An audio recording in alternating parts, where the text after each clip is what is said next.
game of the Summer Playoff Championship between the reigning champs Cloud9 and Team SoloMid.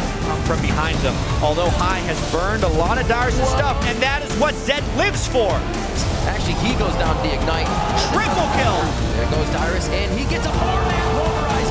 The calling hits the entire wall, and Wild Turtle's forced to stop it himself. Yes, oh my God, High goes down and gets a four-man last breath himself. And he gives Cloud9 a 2-1 advantage in this best of 5. Lustboy on the backside, that all starting down. Bjergsen is just raining in damage, and he does find Sneaky.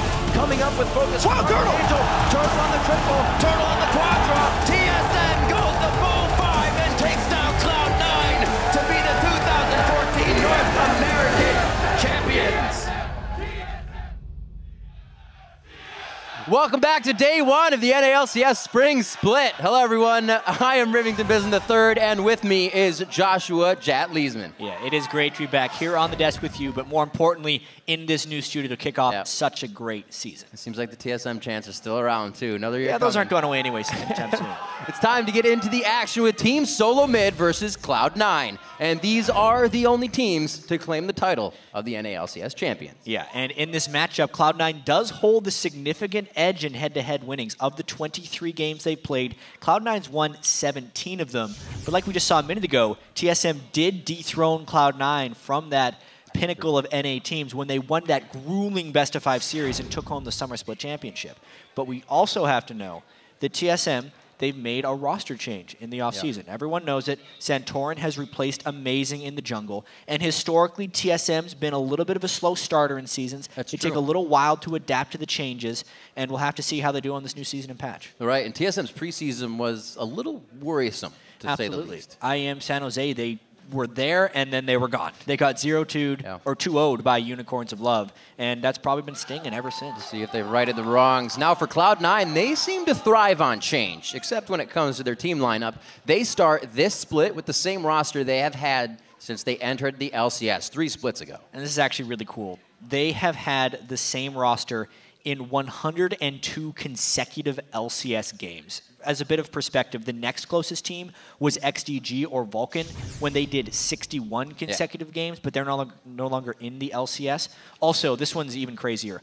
Of the 5 major competitive leagues, Cloud9 is the only team that didn't have an off-season roster change of some kind, which is just absolutely absurd. And it continues to be a winning formula. It's pretty crazy. And for TSM to stay on top again this split, for them, they'll rely on the experience of veterans like Darius, as well as the injection of the new blood with the addition of Santorin. To stay on the team such as TSM, a top-tier team in NA, you have to really, really be able to adapt. And if you don't adapt, then that's when you're going to get kicked. I think the main things that has just kept Darius on the team is just his motivation and his dedication to the game. He just truly enjoys the game. One of the reasons that he's played for such a long time and that he'll probably play forever is he just loves playing video games.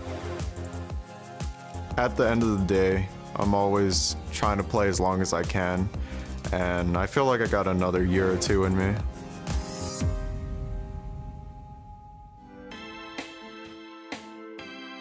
It's nice to have a fellow Dane on board for sure. I haven't been speaking a lot of Danish lately, but now that Santorin's been in the house, it's a lot nicer. So they sometimes talk in their own native language, and I'm always like, what are they talking about? And they're always like laughing, and I'm just like, I don't understand. Both of us being from Denmark, we have these similarities and these things that we miss or things that we like, or we're like, oh, something is different here. And it's very easy to relate to him and very easy to be a good friend with him, which translates into the game. I think a lot of people were happy and content that we got to the quarterfinals and we took a game off White, but I think us within the team, we really feel like we can do better, and we feel like that wasn't good enough. This season, I think we have a way better chance because we have all the resources this time, and we're going to go in not underestimating our opponents at all. We're here to win, we're here to improve every single season, and having the same result as last year is not going to be good enough for us. I'm excited for this sprint. I really like our team right now, and I think we have a really good chance this year. Every new season's like waiting for that new TV show to come up, and you just want to know what happens. And I just can't wait to go and play and see how we do this year. Well, I'm excited because this is my favorite show, and the new season is starting right now. It is my favorite show as well. I mean, League of Legends is pretty much on 24/7 nowadays. This is true. There was like 5 different leagues going on last night. It was absolutely amazing. Like LPL, LJL, LCK, and the Oceanic League, and then, oh my, just more. It's the best. It was beyond glorious. That was my tweet for the entire moment. Just to let you guys know, there is a slight delay. There was a problem with Lemon Nation's mouse, actually. Something that's new to this year in the LCS is players actually had to submit 2 versions of all of their gear to League Operations unopened, so there could be no tampering for potential cheating. That's right. Of course, when Lemon Nation opened up his mouse, it was defective, so they had to go get the backup, which is one of the problems. And one other thing, actually, there was a lot of discussion before the game about a Sivir bug that appeared to be pretty game-impacting. It's if her spell shield is blocking a spell, and in that exact same frame, someone hits with an auto attack, that will not do damage. And it was almost disabled, but it was deemed because of how late it came up and because of the rarity of the bug happening that it is playable this week. So if the Sivir bug happens in game, all the teams have been notified there will not be a remake of the game. So just so everybody knows that, we can play some League of Legends. Yeah, it's about time. It's been a real long break. I'm sure the players are ready as well. The new season coming in with only 2 games to go against each other. And I'm sure coming into this game, TSM's going to be haunted that Cloud9 did beat them at the beginning of the split. So they'll try to get a replay of that rerun, if you will, as Dyrus likes to call it, a show. But we will have to see. As we said, the coaches will be on stage, and that's going to be a huge impact. I like what they were saying on the stage, or on the analyst desk, where it kind of does put a face to the champion select went well because of this. Or, you know, you can kind of fall back on that coach and be like, we need to do something different. It might have been his fault. I also got to talk with Cloud9 a little bit because I was curious whether it was going to be Lemon Nation's notebook or Charlie's notebook, or if they would have 2 notebooks. Is that undermining Lemon's notebook? Yeah, exactly. And the word on the street is Lemon Nation will retain his notebook, and Charlie is there for supplemental information. He will have his own notes, but it will not be the same as Lemon Nation's notebook. Just so we got that cleared up. All right. We'll see. They're all dressed fancy. That's really going over well. People are enjoying it. You see Loco Doco sporting the polka dots for this one. It's fancy. Polka dots are a good deal. Yeah, just to talk a little bit more about the way these 2 teams have been preparing. Obviously, the offseason for TSM was very poor in a sense because they had that one showing at IEM San Jose. They went 0-2 to Unicorns of Love. Also keep in mind that Cloud9 basically ran the table at that tournament. They beat Elements, who was Alliance at the time. They then 2-0'd the finals, 3-0'd the finals against Unicorns of Love, and looked to be the strongest team in North America. But honestly, every time people count TSM out, they seem to come storming back. So I think this will be a really fantastic first game. It'll be interesting. A lot of the vlogs showed that times were tight getting up to scrim, and not a lot of people have been scrimming because they're all just getting back into the country. So that'll be interesting to see as they pan out into the games. While we're working out the technical issue, we are going to throw it over to the guys at the analyst desk. Thanks, Riv. Yeah, some technical issues. We'll get those sorted out, but this means that we get a little time to speculate. Kobe and the Freaks are back. Analysis. All right. So obviously, there's been a lot of changes to the game since the last time we saw these 2 teams go up head-to-head. So is anyone here confident enough to pick a team to come out on top, given all the changes? Yes? All right, let's go. Start with you, we're going down the line. I'm going to say Cloud9. They look sharpest. Santorin, Jack talked about it briefly over about IEM San Jose. They didn't look too hot, TSM overall. Maybe they've gelled a bit better since then, but, I mean, if you're going to pick a favorite, you've got to pick Cloud9. Yeah, and statistically speaking, Cloud9 is, the better team in the head-to-head matchups here. Also, I think TSM has a problem usually with adapting to patches, and it's a really big change for them. They're usually about a patch behind, so I really hope that they can actually just bring it today. And Cloud9, they have been innovators for a very long time, and like Sneaky's been streaming a bunch. His Callista looks like off the chain, really good right now. Yeah. Do we expect to see Callista let through then? I would probably see it banned, or something to counter it. Yeah, I feel like we've already seen the champion played, even though I don't believe there is a hot fix for this current Tournament Realm patch. The one thing actually you talked about being a patch behind, there's something that interests me a lot about this patch, which is the trinket changes where upgraded yellow trinkets, upgraded blue trinkets are a lot better and cheaper. I love You love that thing. I love green ward droppers. I think they're amazing. I actually think you should have multiple on your team. I asked Dyrus about this, like, hey, what do you think about upgraded yellow trinkets? He's like, I like it, but no one buys them, so I second guess myself. And I was like, I wonder. There's actually a lot of people that have fallen in love. They're just not saying anything because they want to keep it secret. Yeah. It's true. It's basically, it's almost like having a Sightstone. I mean, you can't drop them whenever you want, but it's only 200, 250 gold 250, to upgrade it, and it's really efficient. For an almost Sightstone. Bring it back to this game, though. Yeah. Cloud9 versus TSM. Who you pick? You guys are really heavy on Cloud9. I give them the edge, but as far as the IEM performance, I have to say that TSM are definitely going to play much better than they did at IEM. I mean, Bjergsen underperformed. That was very uncharacteristic of him. Also, Santorin, you could see exactly what the problem was. He was a newer jungler on a big stage. He's got now TSM fans that he's playing for, so he was a little bit hesitant to take risks, and very rarely does he have to play in a game where his mid laner gets killed that early. That changes a jungler's map for the entire game completely if your mid lane collapses. So I feel like he's going to have a stronger showing this time around. And he'll be able to overcome some of those nerves, as well as, work with the rest of the team. Of course, Bjergsen, I'm predicting to have a much better performance as well. That being said, though, he is going up against one of the I was going to say the touted best jungler in North America. So although I agree there was a bit of a shock factor at IEM San Jose, and just like, I don't know what to do now when I'm against TF jungle and they get an early kill. My mid lane's collapsing. There's so many things to worry about. But when you're going up against Cloud9 in the season opener, are you telling me there's not less pressure? So that big surprise, I'm looking at the jungle for this game. Definitely my featured matchup. Weird. But Meteos, as you said, he's always great at adapting to new patches. I'm very curious to see what types of champion he uses. Of course, it's probably going to be the big ones, the Lee Sin, Rek'Sai, Jarvan. Yeah. But we'll have to see how he works with his laners to get those invades and get the vision down, because that's where Cloud9 always take control of the jungle. It's through the lanes that actually help him and support him in getting that deep vision down. Yeah. It's worth mentioning, actually. I believe last time C9 and TSM had a season opener, Teemo Mid won the show. So, I mean, I feel like most seasons start with C9 doing something crazy and beating TSM with it. So I want to see if it happens again. I don't know if it's Teemo or what, but I have high hopes for, new season, something crazy. Yeah, we should be looking at the coaches, really, because this is the first time that we have coaches North American LCS.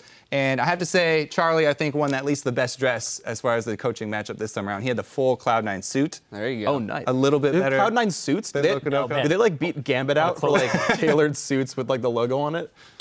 The other interesting thing, though, about the coaches matchup is the fact that both of these coaches already existed in previous seasons. Yeah. So really the big These change, were the two that I mentioned as the strongest coaches in the league. That's it's going to be and they are proven to be, great coaches, given the record of the team in the past. The change, though, is the fact that now they'll be on stage during that champion select period, and I think it's going to be interesting to watch the C9 dynamic there because of the fact that Lemon Nation is generally the one running the show there. That's why I think TSM is actually going to get more benefit from having their coach on stage, because like the Cloud9, they're a really good team. It's just going to up them a little bit, because Lemon Nation was doing a whole bunch in Champion Select already, but the addition of Loco Doco in Champion Select and the morale that he brings to the team is just a bigger increase for TSM by that rule change. All right, well, the team's already on the stage, so we're going to send it back to the caster desk to take us into the game.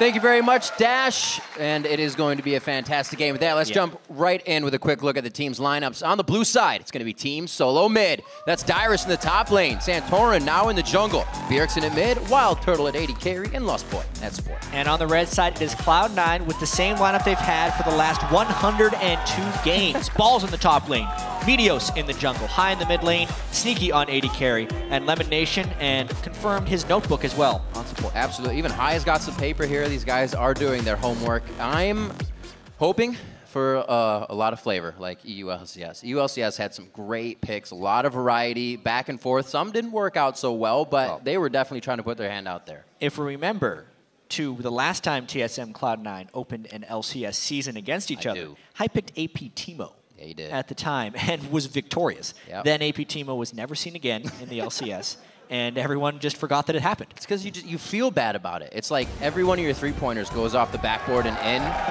That's just look. Yeah, it's just not a lot. You got to call it. So what, have they done their homework? Like we said, a lot of people haven't been scrimming too much, or that's the word. Maybe they have, maybe they haven't. Well, TSM and Cloud9 for sure have had the least issues as far as being able to have everyone in country. Obviously, Cloud9 an all North American team. TSM did have a few issues getting there, but they've been practicing. I talked to the coaches. They are good to go. Is it still Worlds? Rumble Tristana? What's going on? All right. 2 bans already on the board. Team Yeah, the SoloMid. Tristana ban is very targeted at Wild Turtle. Right. They watched the pre-roll video for this series with Wild Turtle critting like 8 times and 11 attacks and getting a quadra kill to win Game 5. Cassidy flex pick tossed out of this one. They won't be going anywhere. There's Loco Doco and Charlie, respectively, for TSM and Cloud9. Always on comms with these guys, and then at the end, they walk off stage, and the team takes it into their own hands. And as Kobe mentioned, these are 2 of the most experienced coaches. Cloud9 had the title of analyst, still does, but he is their coach. He is also their coach as well. Loco Doco really grew TSM to substantial improvement after Reginald brought him on to be the head honcho there at TSM. That was different, too. Pretty standard bans here so far. Wow. Lysandra as well. So if not everything at balls, a few flex picks there, it's definitely going to hurt high and balls in the same. I'm really surprised that Janna was not banned. Just based on the relative success. In a lot of regions. It's been banned or picked very early in pretty much every region, especially knowing the Korean influence that TSM holds, Loco Doco coming from there. Just OGN statistics. This is not counting the games that happened last night. But Janna was 100% pick ban over in the LCK. And of the games, Janna was in 9-2. So it's just a very powerful pick. Lustboy can't play it. And there's a lot of stuff that you can first pick nowadays, so obviously it could be a little bait and switch that Cloud9 has planned. They've done it in the past. They left Warwick up at IEM San Jose only because they were good at playing against it. You can tell Loco's taking his time with this one. And champion selects have been taking a lot longer. We see the last ban, Nidalee, coming in. If you'd seen Bjergsen's vlog from the beginning of January, he's been having a lot of success on Nidalee and LeBlanc. And all the way through, we saw it banned pretty much in every region as well. Rek'Sai, first pick for TSM. Oh, man. The Gnar goes through as well, and here. the Sivir. They know what they want. I got to keep the yellow hue. A little bit distracted by Janna not being there, because this is another thing that these guys have been talking about. Got to forget about the other ladies of the league. There's so many things that a lot of these teams want to ban, and because of the heavily targeted nature of Cloud9's bans on red side, with the Trist ban and the Nidalee ban, it just left up a lot of stuff that is usually banned or first picked, which allowed Cloud9 to take 2 things that are potentially banned. But once again, Janna's still there. I really hope TSM takes it away on this rotation. Otherwise, I think Cloud9's going to lock it down and have Janna and Sivir for more speed. Scary damage as well coming out of that early game laning phase. Easily pushing something out. Lustboy and Wild Turtle can be aggressive, but definitely see that coming from Sneaky and Lemonation more. Seeing now what TSM wants to put in here, we actually see Santorin speaking with a few of the refs, making sure everything is right as rain, and looks like they will be able to pick that up. It's going to be the Jinx. Janna, J-Lane. Wow. Bringing it in for Team SoloMid. Jinx is not something we see very much of at all. Definitely Sivir Corki have been interesting the kings of the AD carry lane, but yeah, it's going to be a pretty good lane for them when they decide to go up against Sivir. We'll see how that ends up playing out, or if they do a bit of a lane swap there. We'll see what High has been practicing here coming into the beginning of the season. Usually noted for a smaller champion pool. And with a lot being banned out right now, they're definitely getting down to the bottom of that barrel. Sneaky already has his pick. They already see jungle. To give something away, they already have their top lane. They are taking their time, though. That's something, as I said, the coaches have really support jungle here for Cloud9. I think will be their 2 picks. Jungle pickup? Yeah. Yeah, Meteos basically just Lee Sin and Lee Sin and Jarvan have been the contested picks globally, but Elise is a Meteos special that he has been playing a lot of in solo queue. So are people still building the kind of I'm just going to go quick cooldown items, Elise, or damage now with the new jungle items? So I haven't been following it super closely. Meteos is trying a little bit of everything. Okay. He has done an AP Elise, he has done a tank Elise. Usually when he plays in competitive, he goes tankier, so that's what I expect to see out of him. Ooh. I wonder. The thing is here, unless they pick a heavily flexible mid and top lane, they are allowing High a counter pick against Bjergsen. That's why I said Cassio is going to be a scary blind pick if they put that one in there. Not the easiest one to not know what you're going up against. Azir, however, seeing quite a bit of play, and he has quite a bit of damage to bring out on the table as well. Controlling team fights that are longer in time and all bunched up is definitely his forte. For people who have mastered Azir, it is a basically needed to be banned champion against some of them, but he ends up going with Challenger Ahri instead, or just Ahri. We'll see if he decides. New splash though. Yeah. Making everything look nice. So here we are, high for the mid lane. Yeah, definitely going up against Ahri. He gets to see the entirety of both teams. Fizz is open. We've seen a lot of Fizz. We heard Zareen talking about how Calicho is going to bring that to the top lane. But it'll be mid lane this time. It'll be going towards High. I always think that when High's on Fizz, he kind of goes a little too deep for the team to get in. But now he's got balls on Gnar. He's got the repel to go in as well. And I think they'll be able to back him up this time. We'll see if they end up having a strong tank line with the Elise and Gnar to zone them out. On a surface level, I enjoyed Cloud9's team composition right now because they have the mobility of Sivir and some pretty long-range divers that are difficult for Janna to disengage. But, of course, TSM has Rek'Sai, which is a little bit ridiculous and has been banned in pretty much every game I've seen. And really excited to see that. Kind of puts a little pressure on Santorin's shoulders. He's got to show up with Rek'Sai now, and we'll see if the kind of bait switch that UOL pulled on Bjergsen with the TF and going hard on mid lane can be fixed, if that doesn't kind of put TSM on the back foot anymore, because that threw them off for the whole series. That's not the TSM we know. It really did. Can the curveballs and picks and bans be corrected? I mean, that's one thing that Zareen and the guys were talking about on the desk.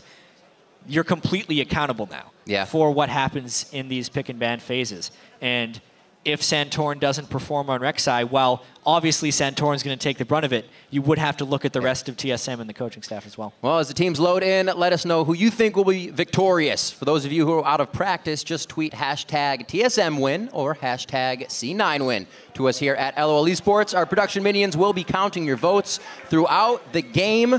And this is game one of the North American LCS Spring Split 2015. We're about to get underway. The rematch of Team SoloMid versus Cloud9. And it's 2 games this season. The implications of game one. And I kind of felt it as a viewer when some of the games in EU went so lopsided. You're thinking to yourself, that team only has one more chance. It weighs on you. And it weighed on me as a viewer. It's going to weigh on the players. Yeah. Every game matters, and Cloud9 trying to storm out of that base early on. We'll see if there's any level 1 action. It's been fairly subdued throughout the regions, but it does look like Cloud9's doing a strong invade onto that bottom side. First ward. Oh, I think the bottom one was placed already. They could be walking clean into a ward, though. Yep. They did not bring a sweeper either, so they are completely spotted out. Oh, just Lost Boy with that sweeper actually on his side. Yeah. So we do see High staying back to make sure nothing gets into their jungle and they're not going back into a trap themselves. Early on, this does give TSM a slight advantage, but basically because they did that strong invade and they're placing that ward in the lane, this is Cloud9 trying to scout a lane swap at the moment. We actually, when, as they are, we heard when Yellow Star did it and Fnatic did it in their first game, they said, we didn't really want a lane swap. We could have. We just did it to kind of confuse them. So interesting mind games. Yeah. A lot of it is just getting knowledge of where the lanes will be, whether you want the lane swap or you don't. It's still good to have the information. Oh, yeah. Absolutely. And a lot of wards down. There's 5 wards placed down now by Cloud9 all through the bottom side of the jungle. And you can see the vision coming in, I believe, for TSM here. Not too much. Yeah, TSM, because of their vision control and player placement at the start of the game, holds all of the cards of where people are starting. It's just a matter of whether or not they're going to be able to use that properly. You can see the jungle starts are variant right now. For Cloud9, they are doing 2 camps, one at the top lane and one at the jungle, whereas TSM is double jungling, actually, with Rek'Sai and Aurelia. And with not really seeing too much Gnar here towards the NA LCS since we just started, how is his 2v1? If he's behind, if he's lower in gold, can he kind of resort to a Malphite-esque and be all right with just that armor and whatnot being That is the Gnar in the 2v1s. Yeah, he can survive. He's a ranged champion. In fact, if they really wanted to, they can lane Gnar Thresh, which is something that Cloud9 does a lot of in the past, is the balls plus Lemon Nation lane and leaving Sneaky all by his lonesome. We'll end up seeing what they do because they are doing a fair bit of swapping right now. Lemon went back to base early for some extra wards. Santorin moving down inside. Well, looks like they'll be safe here. Nothing's going to be moving moving up. I thought we were going to see at least High coming down to put his ward back down as it is up, but he knows he's not going to be feeling any pressure from the 2v1s. The vertical jungle going on with the lane swap, as we see regularly. Balls now is in lane to do what he can. It's 2-4 just on Dyrus and Balls so far. We'll see if Dyrus can go hard. As we saw towards the end of last split, he was taking out Ackerman in the top lane, Godlike, doing what he could, and we saw him get a little rowdy and start carrying games for the team. Will he be able to carry that into this split? We'll have to find out. It's going to be tough for the top laners to see these 2v1s all the time again. Yeah, well, luckily for Balls, he's already level 3. So he got a good bit of experience in the jungle, but he does have the danger of getting denied outright here because the wave is pushing against him, whereas Dyrus and Santorin have done the double jungling for a fair bit, and Cloud9 is doing a pretty big freeze in the top lane as well. I really wonder how they're going to end up playing this out because there's some denial that's happening on both sides here. Cloud9 with the freeze and TSM, which will soon have a freeze. Seeing Santorin quickly going for a different, it's Trailblazer for Meteos, Balls but is now staying in experience range of all of this though. Because of the levels he was able to acquire, it's not pushing him off these minions. Easy with that long range, and even you said if they bring Lemon Nation down, that's going to be nice to hit some hooks. Very nice Orbit Deception from the Charm, followed up. Getting some damage onto High here, and this is the roam now from Lemon. They're going to see if they can get Bjergsen on a catch. I don't think they're going to get too much out of this as he just has a ward towards that top side. It died just as he walked in. Santorin also seen both buffs on him. So knowledge here for Cloud9 is going to allow them to stay safe here towards this early game. A lot of focus, however, towards Sneaky. We'll have to see if they can act on this. Yeah, they show very early, almost like they're just trying to shove in. None of these sneaky dives coming up. It's very hard to dive on a level 4 sliver, especially when Lemon Nation is there. Pretty straightforward. So they're really just trying to get as much experience as they can here. I'd say Cloud9 is winning this early game by a fair bit, both in experience and a little bit in CS. Which is really peculiar to me, considering TSM knew exactly where they were starting. So Cloud9 outplaying more so than outpreparing at this point. There's our first scuttler down. Meteos is going to grab control of that, and Cloud9's ward game is amazing right now.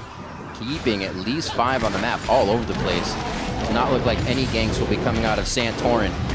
Ball's doing what he can to keep Turtle at bay. Not too bad on CS though. 26-9, however. Exactly. If you're comparing the top lanes, unless there's a huge discrepancy in the 80 carries, because sometimes teams will trade top lane farm for 80 carry farm, but at the moment, TSM is just losing out on that. Balls is getting his top lane farm, and Sneaky is getting his 80 carry farm.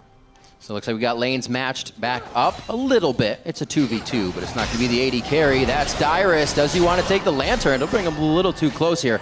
Lost Boy still has that chance to disengage this. And they're just going to be able to walk out of it. Dyrus taking a lot of trouble here, and it's going to be hard for Relia to get into these fights and try to combat a Gnar when they really have to go at it. So I do want to mention what Meteos is doing here, because it's an underappreciated thing for junglers. Notice how he got 50 gold for the crab and 30 gold from the jungle item. That's a lot of power he's going to have every time he goes back and chops, and it's very easy to kill that first crab. So good vision control, good gold, maybe even a gank. Rek'Sai could see the dots, though. Yep, Rek'Sai sees the dots. Actually something that you really have to take into consideration. A few of the tunnels are not going to decide to clear because it will give vision, but they do make a move towards the bottom lane, and they had the chance to. TSM is not winning this early game, but they have the chance to make moves, not lose CS in lane. So TSM now, they have to make some moves. See Bjergsen staying safe, so he might be able to get a play off of this level 6 now in mid lane. He's going to have to. I mean, it's because Cloud9 is completely controlling the pace of this early game by initiating the lane swap. I don't think TSM had a very good response. Rek'Sai is quite weak at this point in the game. You can see level 4 to Meteos' 5, and Meteos had taken both of the river crabs. It's not looking that great for TSM. Bjergsen will have to make a play if they want to come back here. Especially since Meteos will make plays for the team. He will go hard, and he'll take a few deaths as well. Usually getting out alive, but we'll see him making those plays very, very soon. Level 6 will come up. Won't give him a spike of anything. We'll have to see if Santorin can match that with his 6. Like you said, a level down. So he may be just a bit behind that gank. 7.5 minutes on the clock. 600 gold lead here. Mid lane, quite even. Just a few CS towards High as Bjergsen found a little bit of trouble there in the beginning. All the Fruit Loops. Gotta get to blue real fast. He's got there. He did it. That seems to be usually the most common use of that Rek'Sai ultimate, is either to get back to your jungle or to transfer from one side of your jungle to the other. Got to get that blue to Bjergsen as quickly as possible. Both blues will be traded respectively to their sides, and we'll see if this also comes for a gank so we can get a buff transfer on this one. Won't be for Meteos. He backs, make it some more to finish that jungle item, or actually get some boots on his body so he can make a little move. Yeah, so as we thought... Oh, 7-5. As we thought, right now, Meteos is going for the tank Spirit on Elise. Yeah. So Juggernaut. if he gets Magic Penetration later, it'll be like that classic Spirit of the Ancient Golem build. High taking a few charms in that mid lane, but really keeping up in CS just fine. Bjergsen in this Ahri versus Fizz matchup does know it's actually a fairly even matchup. Yeah. Many people back in Season 3 would consider Fizz a counter pick to the Ahri, but Ahri does have a lot of lane shoving advantages early, which kind of evens it out. If it does get late game, a lot of people consider Fizz the better choice. Right. But that's not even the story of this matchup. It's the fact that Dyrus is so heavily denied. And Balls is going to be a big Gnar. Dyrus is going to be a little baby Aurelia. We did hear Dyrus after they got out of IEM that it wasn't the games they really wanted to play, and they didn't practice too much going in. They didn't have the synergy they wanted. You mentioned that Santorin kind of tried to boost them up as the new guy in the team, and it helped him. Maybe they aren't feeling what they were getting out of their scrims right now. They'll be able to do that a little bit later in the game. We still have dragons to try and fight over. Good amount of AoE damage here coming from Team SoloMid, but still eyes on Dyrus. Can't compete with a Gnar in a fight. Forcing a flash in the bottom lane. It's going to be something they could act on here, but with Santorin being so low and so weak, it may not be able to be a dive that they can act on. Yeah, well, here we're seeing why the lane swap happened for Cloud9, because Wild Turtle, when he is in that rocket form, heavily outranges Sivir, and Lemon Nation ended up taking a large amount of harass while he was trying to have some zone control. That's a chill the waters. He doesn't want to go in on that. Not a lot of damage.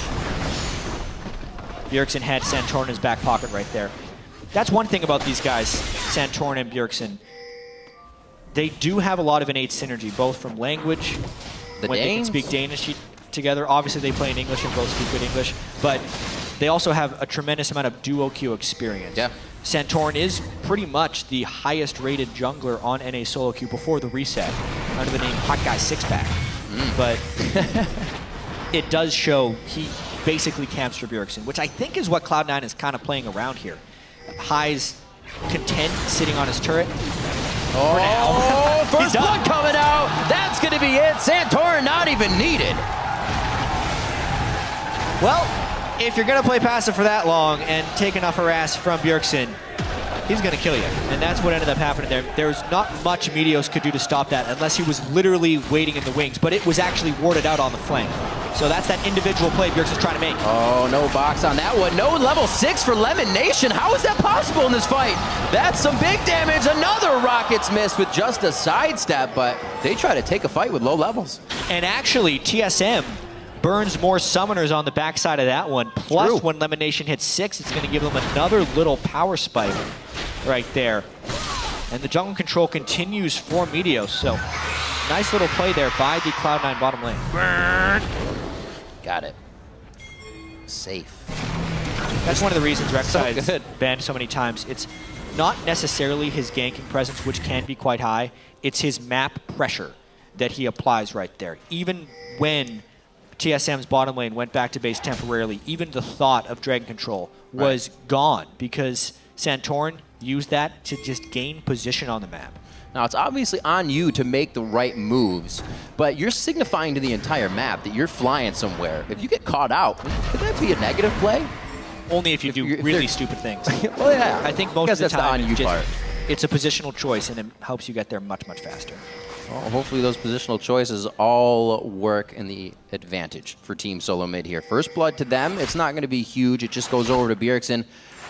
They're not going to be able to get Dragon out of this or too much. Still way too much pressure from Cloud9 out of that early game. TSM is still trying to recuperate from what damage they took. But for now, they're kind of actually, as you were mentioning, Santorin in the mid lane behind Bjergsen has kind of been a style since we've seen Reggie and Odd One. The lanes already know what to do on the outside, and in the mid lane is that camaraderie between the jungler and the mid. That's the hope. Pretty subdued game outside of the solo kill and the great lane swapping from Cloud9. Yeah. Although Sivir, as far as team fights are concerned, does give Cloud9 a pretty nice positional edge.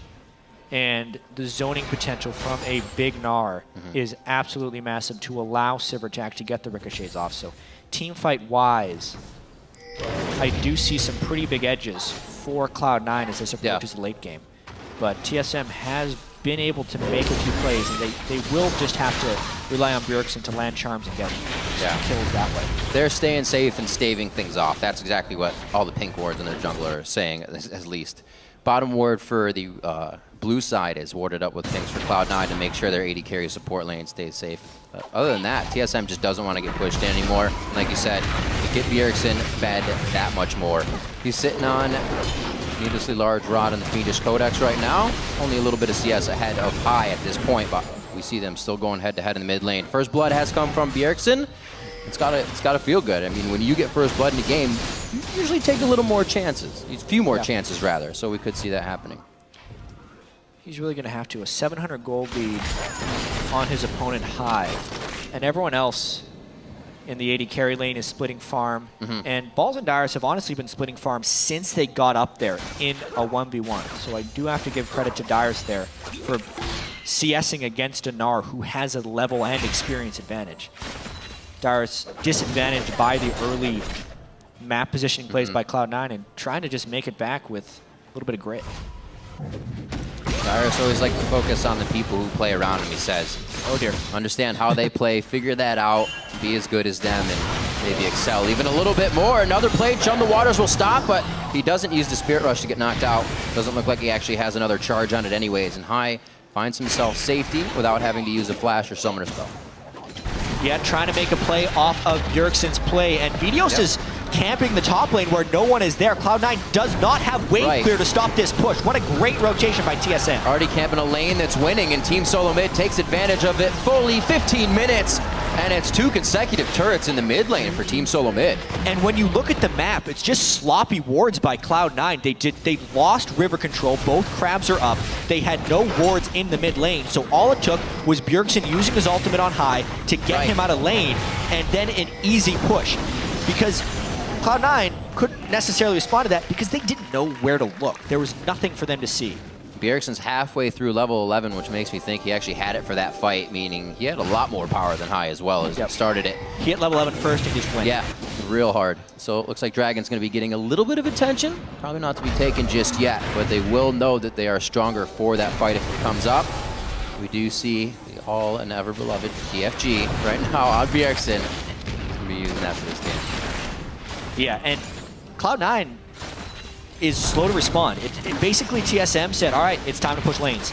We know we have vision control. Right after that mid lane push, they got vision control in the jungle, and they can just continue this onslaught. Whoa, Santorin going deep on this one, even though he's not that tanky, but the team's there, the synergy's there. Balls comes down, this is a teleport in, and he's not even close to Gnaring out. As a Gnar, you hardly ever fight outside that mode. He's getting very close. Chum the Waters will grab Lustboy. They have one, but they won't be able to look for more, and that took quite a bit just to get it.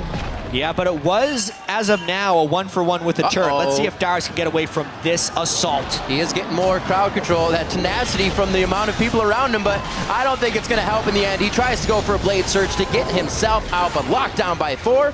Cloud9 make it 2 and 2. A flurry of action right there. Yeah, got to be Dragon finally. It looks like Cloud9's going to be able to get a Dragon at 17 minutes, though. This will actually give him a pretty nice teamfight edge since we're approaching the point in the game where that 6% additional attack damage and ability power will actually multiply after some of their items with the Infinity Edge Lichbane done. Those are 2 guys that will be benefiting pretty well from that. Cloud9 ends up striking back, although it was quite sloppy vision-wise that allowed TSM to even get in that position that Cloud9 had to fight back. But now they responded and we're pretty even. I think they kind of felt what you were thinking, that they hadn't made too many moves and they had to act on that. Yeah, well, Cloud9 had been in control, and it looked like they just got really lazy with their wards. They've started to reestablish them now after that turret take. They got some nice wards in the TSM jungle. They were able to clear some of the pinks. man, everybody's bottom lane right now, allowing Bjergsen to pretty much solo this top lane. A little more freeness here for Team SoloMid. They're not really moving up any of their ward coverage, though, just yet. So it doesn't seem like they're too safe to keep this up without the rest of the team. They're playing it safe. They're playing it pretty strong right now, especially, like you said, for the early game that they had to go through. Let's see that one more time. Yeah, well, this was just TSM having an advantage in the rotation. Santorin goes in really hard. They burn the Sivir ultimate. They get elimination out of there. But a pretty fed Balls teleports in substantially ahead of Dyrus, which made Cloud9 have the upper hand here, even though they could have been outmanned if TSM would have stayed in sync. Yeah. On the backside, High ends up landing a Shark. TSM is scattered because they were outnumbered, and they end up picking up a kill. Whoa, that was a very aggressive hook coming out of Elimination. They show a little bit of strength. Oh, flash! Flash engage coming in from Santorin. Bjergsen picks up High. Santorin's going to go down. Is it worth? And that is just going to be Meteos trying to find a way out of this fight. Another one. That's going to be a kill down onto Meteos going over to Dyrus, who had a hard laning phase. So that will assist halfway through his Gnar ult. And it looks like Balls is only... What is he doing?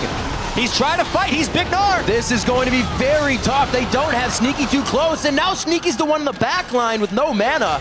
What are they doing? TSM taking advantage of all these C9 mishaps. Yeah, a little bit of pre-season sloppiness right there from Cloud9. Santorin using his flash as he comes out of Burrow, which works just like any other flash ability. He gets the immediate knock-up onto High, into a charm. They blow him up before he can become untargetable on Fizz, and then they just cascade that into a pretty good team fight. Compositionally, if Cloud9 can stay together, they can control that with their front line and avoid their squishies from getting caught. But if Cloud9 keeps messing up a little bit with his ward control and not being together, not keeping the lane shoved, that's going to keep happening because it looks like Bjergsen and Santorin are on the case of getting catches. Alright, trying to push out mid lane right quick. Ooh, Baron. Alright. Meteos will be taking his own red as we finally get some lanes pushed here by Cloud9. They're trying to recuperate, get themselves some breathing room. We do see Cloud9 is, or rather TSM is finally pushing up just the regular vision wards into the river as they are getting ready to invade on the side of Cloud9 soon. And this one goes to Turtle. We just saw Meteos taking the other one, so Turtle's going to be really helping to keep these fights engaged with that red buff. Meteos again, he's just a crab man. He likes seafood. A lot of nice money there. 85 gold for that one, plus the vision control. And once again, this time Cloud9 had pushed out the waves in the proper manner. And while TSM was trying to keep up, they were able to take a turret. What a close game. For TSM to come back the way they did that fast, there's a few plays. And like we said, maybe had to be Bjergsen mid, maybe had to be Santorin doing a few things, and it was those two. Yeah, it was Bjergsen making the plays. They're trying to rotate to that mid lane and catch Cloud9 before they can go back, but they do want to make sure they don't get flanked, which is why they had to take that quick break and ward the side of the jungle. No fear of getting sideswiped right now. They just have too much escape, especially the disengage from Lust Boy. So they're going to go ahead and start denying a few of the resources here on the side of Cloud9. That only means they're losing control of their jungle, and things are not looking good. Dyrus is starting to get himself a little bit bigger, which is going to help him stay in these fights against Balls' Gnar. Baron is live. Probably won't see too much aggression towards that just yet, but Dragon is in a minute 30, so teams should start to have their mind set on that, and that's the pink wards in from TSM right now. Yeah, and the way these guys have gotten advantages in this game have generally been about wave control. And you could see even from Dyrus in that top lane how important it is just to get the waves in the right spot. He was burning his ultimate straight up for that. Against Sivir, it can very easily become that type of game. Jinx is a pretty good pick against it because Jinx very quick wave clear as well when she uses her rockets. Right. And at this point, Cloud9 is a little bit behind on the Dragon timer. Dyrus pushed that wave. There was no one up there to counter that push, and they're either going to lose a large wave top lane or control of the Dragon area. Well, right now, control of the Dragon area, top priority. Maybe somebody will start to head top, but you are exactly right. They're trying to stave off losing Dragon, and Dyrus says, if that's going to happen, my teleport's up, then I'm going to give him trouble top lane. It is really tricky to teleport into a fight without home guard boots to make an initiation happen. At that point, it's kind of a counter teleport. That's true. But if they send the whole team up there, they can threaten inhibitor. trying to make this not about Dragon at all. Well, they already got a turret out of it. They've pretty much goal side, if you will, on this one, and they're going to be able to swipe that down nice and easy. Just ring around the rosy right now. It's all about rotating right now at this point, or map movements, all the other things you want to talk. Wave management is really the key at this point, because Cloud9 did not manage that top wave, and TSM made the perfect move to counter it. No answer to that turret going down.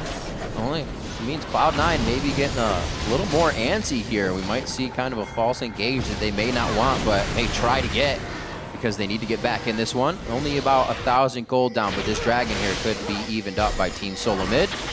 Well, I wonder if Cloud9 is just going to be trying to play catch-up right here and push mid lane. Not the greatest luck here. TSM has yet to sweep that bush. They have to know. They're standing looking at each other. There You they guys go. know it's going to be going on. Nobody gets hit yet. Dyrus is hooked in. He's still pretty tanky, though. Got the health from the Phage. Also has his armor. And they're going to be able to get out of this one. Not really what either team wanted. It was a really dicey situation. Balls lost Meganar the instant that happened, and now Cloud9 is down substantial ultimates. Pretty much every main champion does not have access to their ultimate right now for Cloud9, whereas TSM saved the majority of theirs. Bjergsen only the one using Spirit Rush, which means TSM can control this Dragon. But will Cloud9 pull them off with Baron? Doesn't look like it. What a dangerous little ward Balls placed there. Ball's only halfway up to Gnar. He can hop out of this, but he is definitely in a dangerous spot. Lemonation able to give him a dark passage if he requires it. Now he's got Meganar again. TSM's respecting it. Yeah. It makes you so big. You really cannot do anything against it. It's so much crowd control, and you have to focus it. It jumps on you. Santorin around from the backside. He can get a full team pop-up here. I don't know if he wants it, though. That's Dragon taken by Meteos and Cloud9. They're just going to waltz right out of the river. And that's good for them for the amount of map they've been losing recently. It really is. And it's very important that they deny TSM that first Dragon buff. It's not so much about getting the second Dragon as it is about keeping the enemy team from getting there first. The first Dragon buff with 6% attack damage and ability power is a pretty substantial gold value at this point in the game. So even though it reads that TSM is up by around 2,000 gold, that is equalized by the added benefits of the 2 Dragon buffs on Cloud9. Seeing Santorin on your screen, definitely looking a bit more comfortable than what we saw at IEM San Jose. Much more at home with the team, with his brotherly Dane in the mid lane as they were controlling the early, or I wouldn't say early game, just after early game.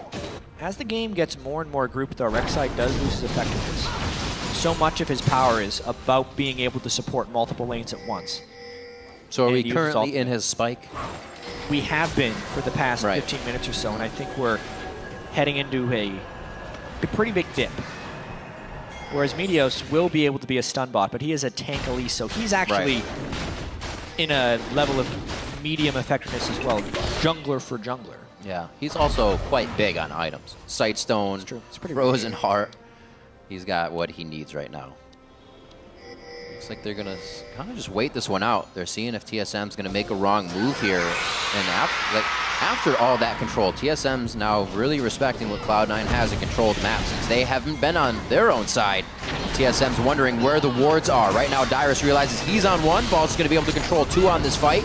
We'll see what Cloud9 does from the blue side. Ball's now distracting still. And a lot of no there. fight. This is not getting easier for them. It's only getting harder. They have control of the speed shrine, but really... Oh no. Are you kidding me? Somebody please, you can see the spider. Meteos with the blue steel.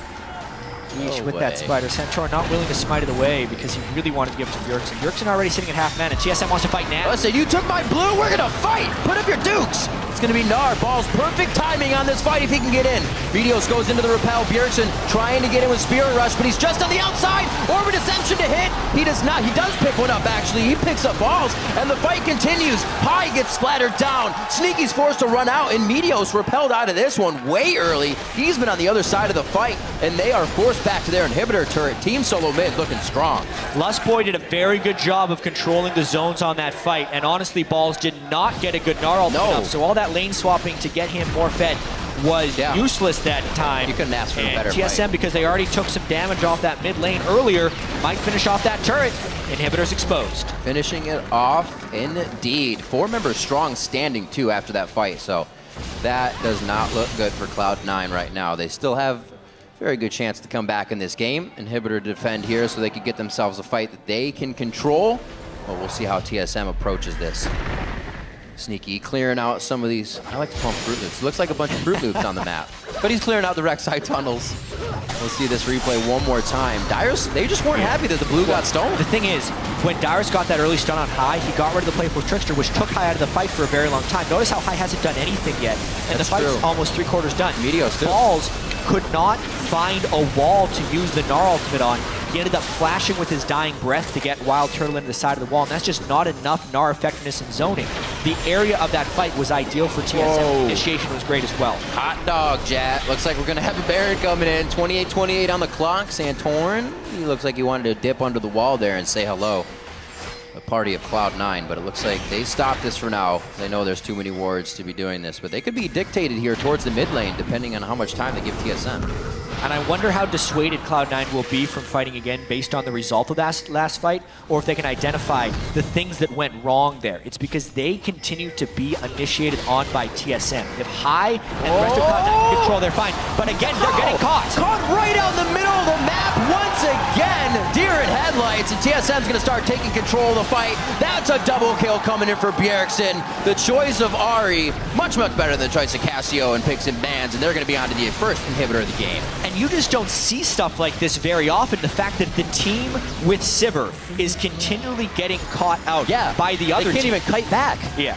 In open engagements is the strangest thing. But here we go. TSM, the charms from Bjergsen, just the straight up brute force jumps by Dyrus have been enough to find the right fights. And it's the mid lane that they keep hitting again and again and again with vision control and with fights. That's where everything's going right. And it's something that TSM said it will be, that this is the veterancy of Dyrus. They rely on. Real desperate play by Cloud9 right here. They saw TSM over on the other side. Rek'Sai trying by his lonesome. The rest of them trying to run in. It's going to be tough. He's got to go for a steal. Santorin going to go in. That's the damage. It goes to Meteos. The Smite War is not won. The 50-50 was put up. Meteos comes up big. Dyrus going to be going down. Flashes back into the pit. Tries to get one more stun down. He gets hit up. That was a nice boomerang coming in from Sneaky. Over the wall goes Bjergsen. Blue buff is on, so he has the ability to just pretty much spit out damage right now, but they are going to back off of this, and Baron going over to Cloud9. Cloud9 hits that Baron again and again and again. Eventually, TSM wasn't able to respond quickly enough to it. They're like suffocating, and they have all the objectives. It's crazy. Cloud9 went so fast for this Baron, and with the Elise secure, it's almost impossible for Santorin to interrupt it, but he had to try because the rest of TSM was piling in for a team fight. Luckily for Cloud9, so many people could jump out the back of the pit. They were able to get safe, and because of the empowered recall, they can even make it back for this dragon. This could be huge if they control dragon number 3. Oh, this is great. Charms down. A lot's actually down for Bjergsen right there. They have no control to get back into the fight for that second. Chum the Waters goes out just for a Haiti-ho, and they get out of this one. Cloud9 is just somehow doing this from behind. That was a zoning fish right there by High. It is not up yet, and TSM is trying desperately to continue their superior map movements. That's what has got them here. But Ball's a little bit ahead of the game trying to clear this mid wave out. And the empowered recall is coming in so quickly for Cloud9, getting back to base faster and running out is just stopping TSM in their tracks. Seems like they have the wave game a little more on the priority checklist near the top now. It took 31 minutes, but they're getting there. They got it. You need to calibrate a little bit. We're back in the season here. Took a little bit of a break, and now we're getting rolling again. The stage is a lot different than sitting on your PC at home. And these guys are feeling that aspect right now. 10-6, still 3,000 gold lead, but every dragon and every Baron to Cloud9 right now. Crazy stuff. Yeah. Bjergsen doing his damnedest to try and carry 12,000 gold to 9,500 from High. Completely lopsided matchup there. And Rek'Sai's losing a little bit of effectiveness coming into this point of the game. But honestly, the Jinx Janna is pretty huge. Lustboy at 7,000 gold isn't even representative of his power because he's got a 13 stack Majai's Soul Stealer as well that he picked up before some of those fights. That stings. I mean, you start with a few, but he's done some good work to get that stacked up. All you need to do is get a nice shield or heal out. Get those pop-ups. Lustboy, we know, would be a very good Janna. Great ward control around the map, and to have that extra movement speed really helped the early part of the game where they were getting hurt. We saw all the wards start going out. We saw TSM buckle down. TSM has them cornered. And now, you can run fast, but you're caught. Ring around the Rosie, and TSM find themselves in the right spot to fight. Santorin getting out of this one. They're tunneling on him, though, and all this damage is now flowing in from the backside. TSM is in full control right now. Santorin is still toying with these guys, baiting them left and right. Sneaky's going to take one more. The Rocket's down, I believe, from Jinx, and they are going to be taking down Lemon Nation. Team SoloMid moving the chess pieces perfect. Yeah, Sneaky and Meteo's barely alive, and if they could have cleaned up that fight, TSM could have won the game outright. Once again, just amazing team fight positioning by TSM. They have completely neutralized the Gnar ultimate. He has not been able to land one the whole game, not for lack of trying. TSM has just never been near walls to get Gnar ultimated into. The flanking they did with that fight, guerrilla warfare really, one side attacking, the other side distracting, allowing Bjergsen to just take over this game on Ahri. What play. Definitely turning this on halfway through. It did take a while, as we said, but Team SoloMid really buckling down and bringing what they brought to scrims. Now to the LCS stage, teams sometimes having trouble doing that. We'll see this replay one more time. Look at this, they're collapsing within Cloud9 because if Dyrus can actually get in on the targets, he's great. Santorin and Dyrus somehow enter the fight, and it means Cloud9 can't get to the squishy targets. They have to focus the tanks, which allows TSM to collapse in from the backside. There was nowhere for balls to land a proper Gnar ultimate that time. Sneaky's move speed was neutralized because you run one way into enemies or the other way into enemies, and there was two walls on the other sides. And Cloud9 had 2 wards on either side that were recently placed. Not placed in the fight. They already knew they had vision around them, and the TSM was there, just not able to act in time. Really getting taken by surprise here. See the Mikhail's now on Lustboy for even more safety if Wild Turtle gets caught by anything here. The TSM in full control of the map, really showing strong here on the first day of the NA LCS. And I guess the shorts time of practice really didn't affect them too much. They knew what they were doing. TSM, it would be so great for their overall confidence if they can take down Cloud9 in the first game of the NA LCS season. We saw over in the European LCS, the two teams that met in the finals that last year. In a sense, Fnatic taking them out with a completely new team gave them a bunch of confidence. That little will-o-wisp over there in the jungle is stopping High's flanks in their tracks. And what Cloud9 wants is they want a straight-on fight with no flanking where they can just run at TSM. But TSM isn't letting that happen. Dyrus split pushing this top lane, an exposed inhibitor in the mid lane, making sure that at some point TSM can get the right type of flank on. And as long as TSM can continue executing that, they'll win this game despite being down pretty much every objective save turns. Really interesting to see Cloud9 kind of in a jumble here, Jack. It's usually something they can fix. They usually have the answer to what's happening to them, but right now they're just kind of taking a beating, and maybe that is the answer. Maybe they need to open this up so they can get TSM in a spot that they want. But right now, TSM in the driver's seat, and they have full control. A minute on both Dragon and Baron, something Cloud9's been able to control the whole time. I don't know if that's going to be the case anymore here. They're pretty much stuck at home. Completely confined within their base. Yeah. Luckily, there's base gates, though. The base gates are cool. High is utilizing it back. The problem with these base gates, though, is Cloud9's not the team that wants to flank. Yes, High does want to flank, but they mainly just want to run straight at them. Oh, they're not even coming out of the base, and they're still getting hit up. There we go. This isn't even a relatively pokey team, and they're losing quite a bit of HP here. Wild Turtle's going to be able to bring that down. 25% HP on the inhibitor. Dyrus doing such a great job zoning High in these fights. Knowing the ability of his champion. Aurelia. He had a hard early game. It didn't stop him from becoming a beast right now with the rest of the team as they play together. Bottom lane already pushed as the wave control is there for Team SoloMid. Coming up on 37 minutes. It looks like they're giving Cloud9 a real hard time. Balls on Mega Gnar. Instantly recognized by Team SoloMid. Great disengage. Really timing the Gnar ultimates properly. Not fighting in the skinny lanes. Can't do anything. Knowing the Dragon and Baron are live, they're going to be picking up finally these extra bonuses, and we need to actually track to show you the power of this. Like, there's 446 AP on Bjergsen before that Dragon buff for the 6%. It immediately jumps to 475. It's like 600 gold of ability power, just like that for that Dragon buff. I'll take it. Onto Bjergsen, and that's before he gets his death cap. Well, that's what you were saying. They were trying to prevent that first Dragon, especially towards the later part of the game. We'll see how this affects TSM. Dyrus Not a care in the world, just able to kind of hang out here. The true damage not doing too much there off the third proc on Gnar. And they're able to keep this one safe. TSM wants to keep the fights in the mid lane. They do not want to get into confined areas. I was talking earlier about how Santorin kind of alerts the map that his ultimate's going off. TSM just looks at balls when his ult goes off, and they're like, nah, let's back off. It's up. Don't go near him. It's been so easy. Let's not understate, whenever Santorin remains burrowed, everyone gets the Rek'Sai knowledge of the vision. So even though they already have good work control, right, that's a good point. They can always see where the footsteps are right here, which is a big edge for them in this team. Even if it hasn't shown in this play, just that pick alone, one of the reasons it's banned so much is that sonar that he gets. Yeah. Very hard to sneak around and do anything. They're doing all the sneaking, however. Cloud9 can't seem to button down all the hatches. Uh-oh. This is going to be a big one. Going right towards Baron again. Boomerang Blade not really doing too much as it slices can't get through the team. And already they're flanked again. Sivir ultimate down, could not get initiation. One hit by the Janna they're Tornado. So spread too. This is not going to be a good fight. They just can't get him. They're still trying to go in for the fight. There's the box. It goes down. Dyrus is right in the middle of this one. Lustboy as well. And it is a completely melted Cloud9 team. Only one more shot. Dyrus flashes to find high, but he's gotten himself out. And Cloud9 is heading for the Nexus turret, or TSM rather.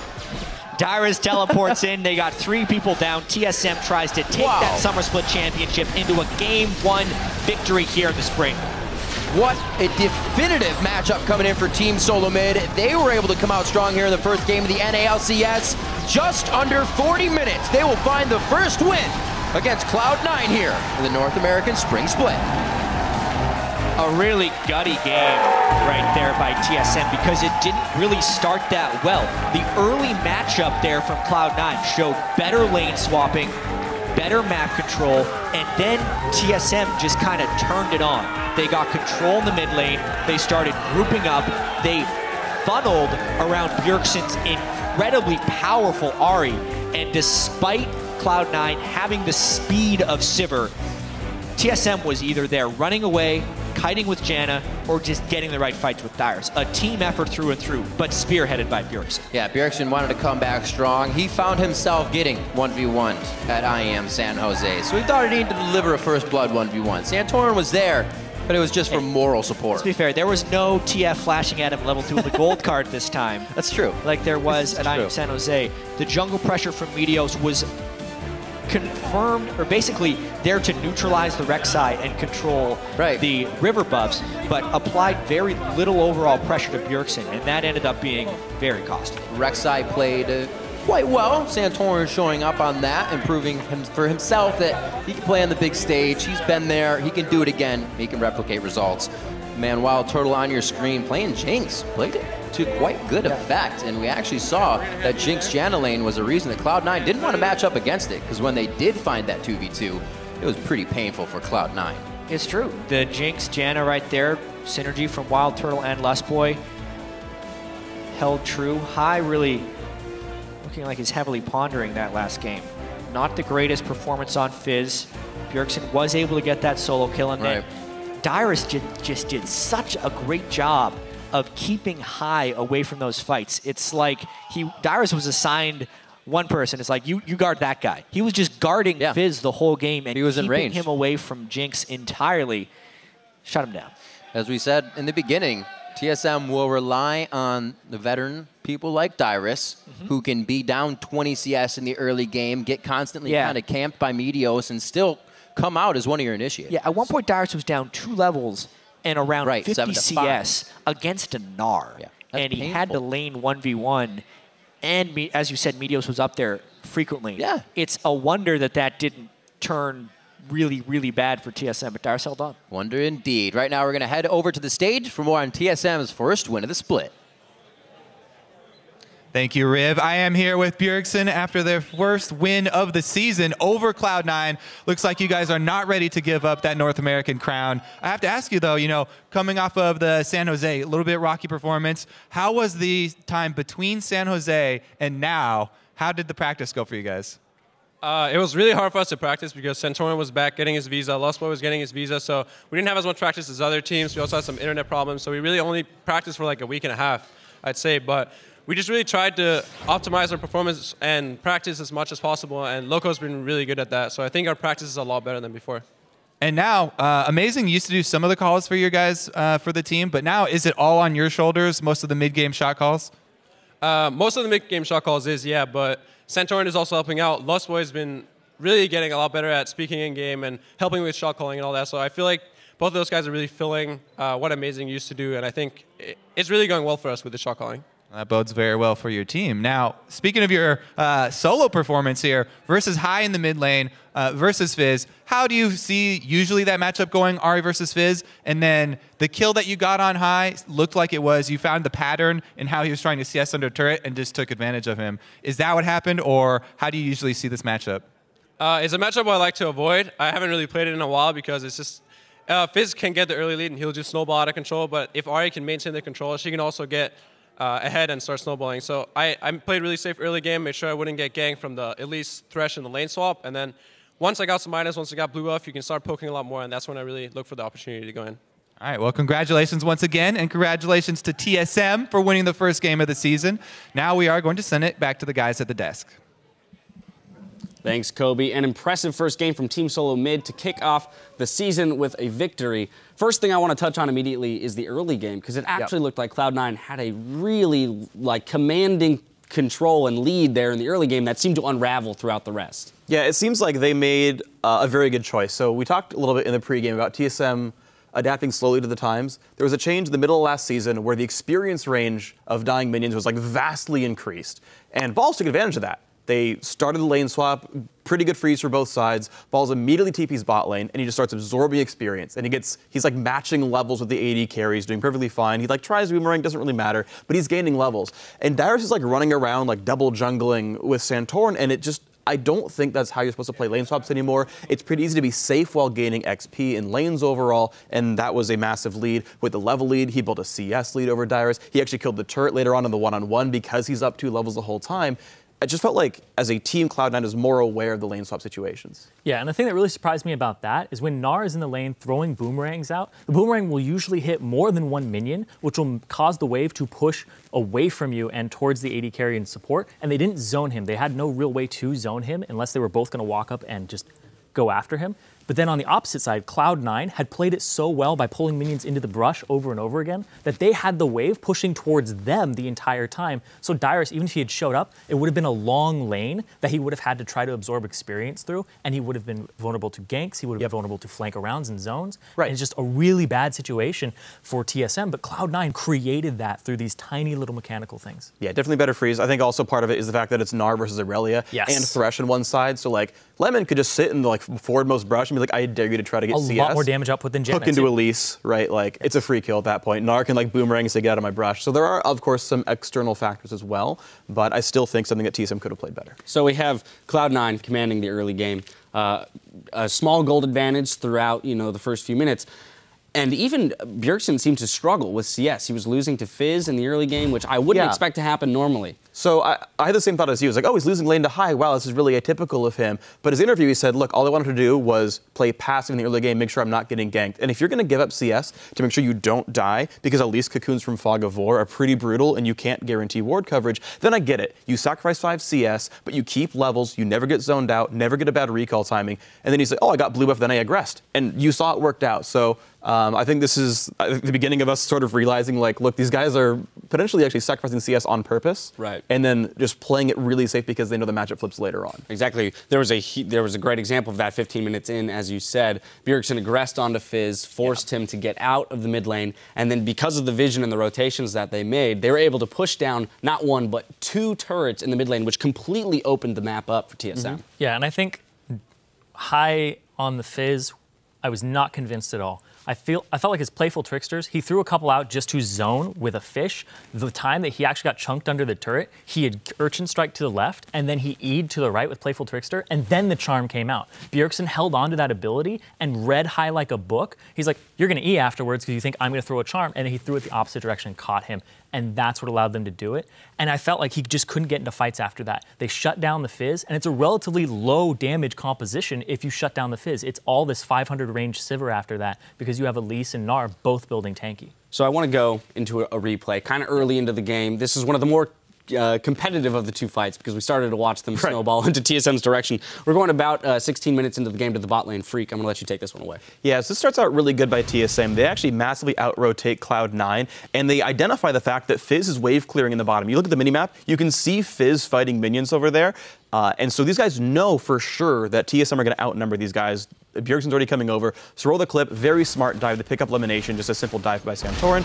Onto the turret, no big deal. This is all very smart. Now the thing is, they do take some damage here because there is a turret coming in. So they get a 1 for nothing, and they back out. The TP from Balls comes in, making it a 4v4 because Fizz is coming down. Dyrus, though, shows up late, and this is a chase. Lust Boy pops his ulti here, but it's still catchable because Balls plays really well. They get the Shark onto him, so now suddenly TSM are outnumbered, and they should still be leaving, or at least have been fighting together in the very first place. I think if Dyrus had flanked initially, he would have made stuff happen, but he TP'd in to kill the turret while his team was getting chased down, gave up a lot of pressure there. Then he got killed himself, which gave up a turret and a dragon, and this was sort of showing to me TSM's early sort of shot calling not on the same page.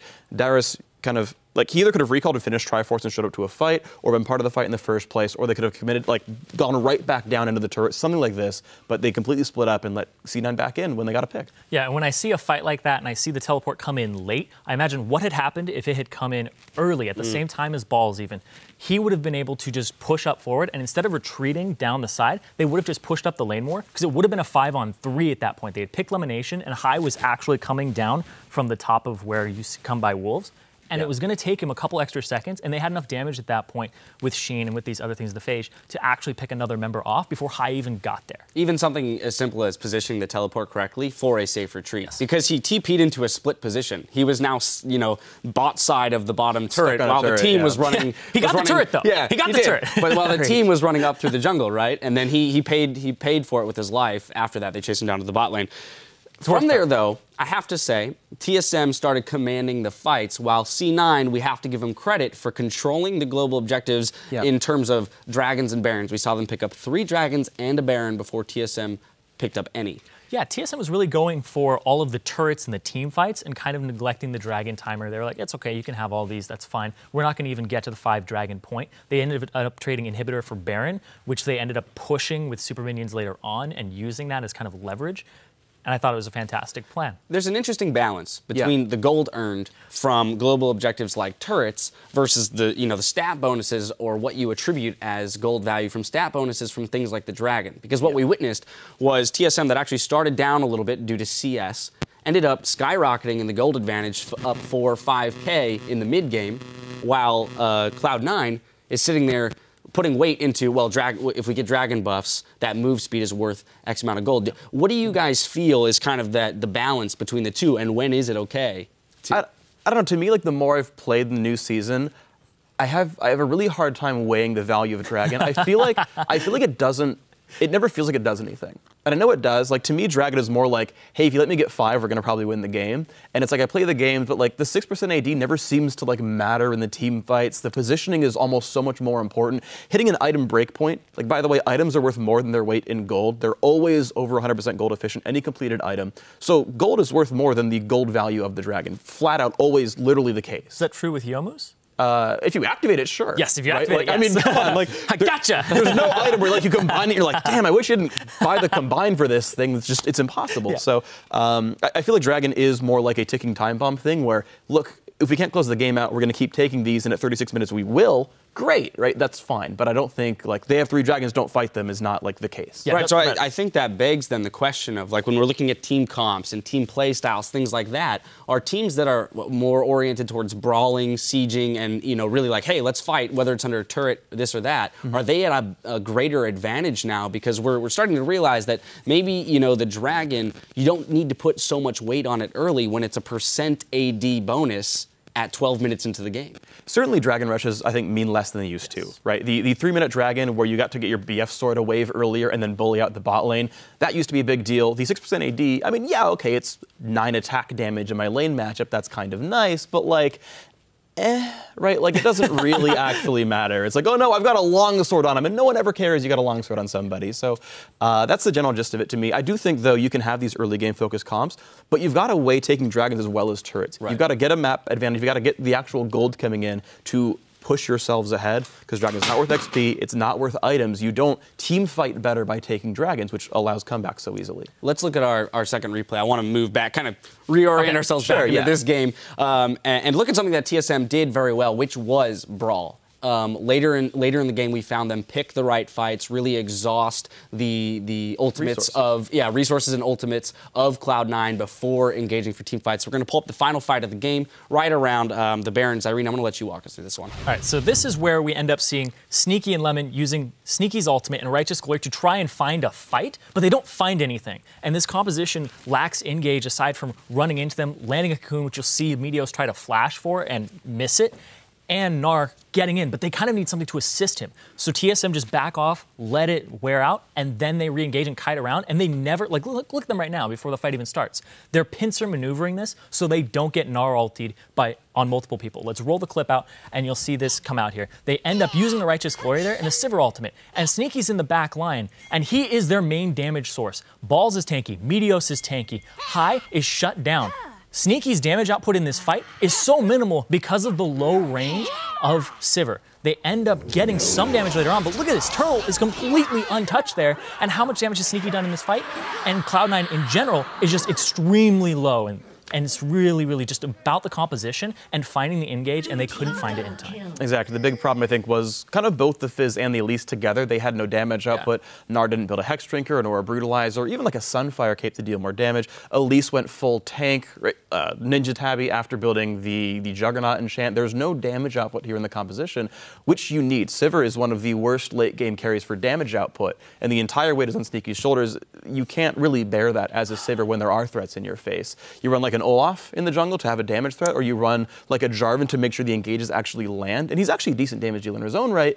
The comp works a little bit better, and we talked at the beginning about keeping coaches accountable.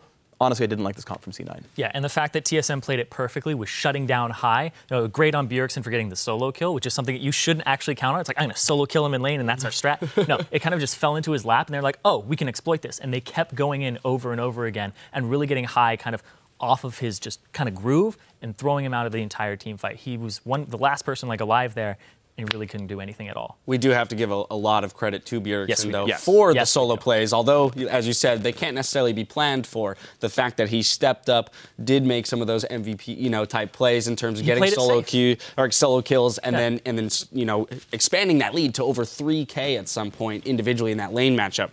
I want to look at how much we think jitters and things like that might have played into this, because when you look at that last fight, I was starting to count. Yeah. Thresh missed a hook. Yeah. You have High using Playful Trickster, too often defensively as opposed to offensively. He missed fishes throughout the game. I mean, this is uncharacteristic of them, I would say, who we normally tout Cloud9 as being one of the top team fighting teams in the league, and here they are struggling to find the engages they want, and then when they do get an engage, they're not capitalizing on it. Yeah, I really think that High's fishes were really off too. His Playful Tricksters and his fish were just not landing, and we never saw him make a play where he QEs in, Zonias, and then he's eased back up and he's able to get out or make a play along those lines. We never saw a play like that from him this entire game, because he really couldn't pull it off being shut down. Yeah, honestly, C9 still had their big sort of team benefit thing that they're so good at. They had good rotations. The Baron Sneak was great. They managed to stay up in a game where they were losing, I would say, the most important lane in the game. They were out-comped severely in team fights and managed to keep it competitive for so darn long, but they still had the individual misfires, a lot of skill shot misses as you're talking about, and again, a bad champ select, I think. Okay, well, so let's dissect the champion select some more then. Let's look at alternative things that they could have done here. Yeah, well, in terms of the way it played out, right? We had the Rumble, Cassidy, and Lissandra bans from TSM. We had the Trist, LeBlanc, and Italy bans from Cloud9, right?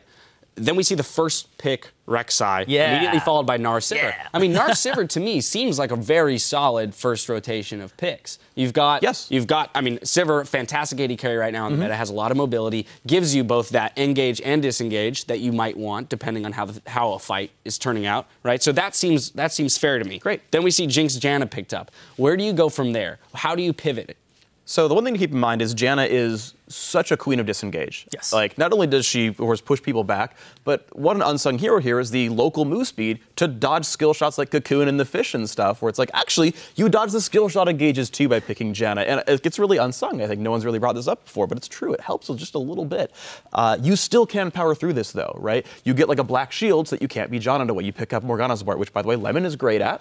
You go for a Jarvan or a Vi or a champion that is immune to knockbacks when they go for somebody, right? If you need to kill one person, which Jinx is that kind of champion, Vi Fizz, there's no way you peel that. Right. You're knocked up for a second and a half, a shark comes at your feet, Jinx is gonna die at that point. You're going back. I became Southern. That's how much she was going, that's how down under she was going to be. I made it work. I made it work. 1600. You got it. But I really think that the Narvin should have been the combo that they went for there. I think that the Jarvan was the pick that they should have gone for. Like, they didn't have any real damage with the Elise. Elise Cocoons are really unreliable, but when Jarvan gets up in your face, it's a point-and-click R, and then the Gnar ultimate on top of that. That's why that combo is just so widely regarded right now, because it's collision terrain for Gnar ultimate. Jat was talking about how the TSM is playing these fights so well because they aren't standing next to walls, so balls can use his Gnar into them. If you just throw the Jarvan R down, boom! Circle of walls. You have walls galore, 360 degrees of walls. What more could you ask for? Even if people are outside of the Jarvan ultimate, you can still Gnar them into it from outside. It's great. Right. Yeah, I would have to say the jungle Elise pick was probably the most questionable, especially because, again, you look at Jarvan as being that foolproof engage, as opposed to, as you mentioned, due to the Janna, they have the movement speed to be dodging Cocoons, to be dodging Thresh hooks and fish and things like that. Yeah. The other big one was Fizz, and I understand the Fizz pick. I can't completely fault C9 for this one because it's a lane matchup. Bjergsen said, I haven't played it much, but it's normally a good matchup for Fizz. Like, this is an understood, like, hey, he picked Ahri, blind pick. You get to kind of pick that lane, and that's not a bad thing to do, but it relies on you winning your lane then, because it's not going to work as well for a team fight. Fizz, without someone to help him get in, without some way to make that skill shot guaranteed to land, you're just going to be kind of a dead champion, right? Getting something like a Syndra or a Xerath, or just something that like has reliable damage dealt. When the Boomerang wasn't enough poke, the Sivir Q wasn't enough poke, these guys take one charm, lose half their health, you have no way of firing back, no way of exerting any pressure to then have a follow-up engage on. Yeah, their engage was kind of like an 800 speed skill shot that's pretty dodgeable. Right. So. Yeah. You have to wonder how we'll see champion select and team comps evolve as the beginning of the season kind of begins to unfold. But now that you've gotten a glimpse of the pros in action, take your league passion a step further by creating a fantasy league of your own. Build a team of your own favorite LCS players, rack up points for first bloods, pentakills, and smash turrets, and take down your friends. Head to fantasy.lollysports.com and start drafting today. For those of you that picked up the Burger King, you are going to be feeling pretty happy with that performance, I have to say. Now, we do have to take a quick break, but Team Coast and Dignitas are taking to the stage for our next match, so don't go anywhere.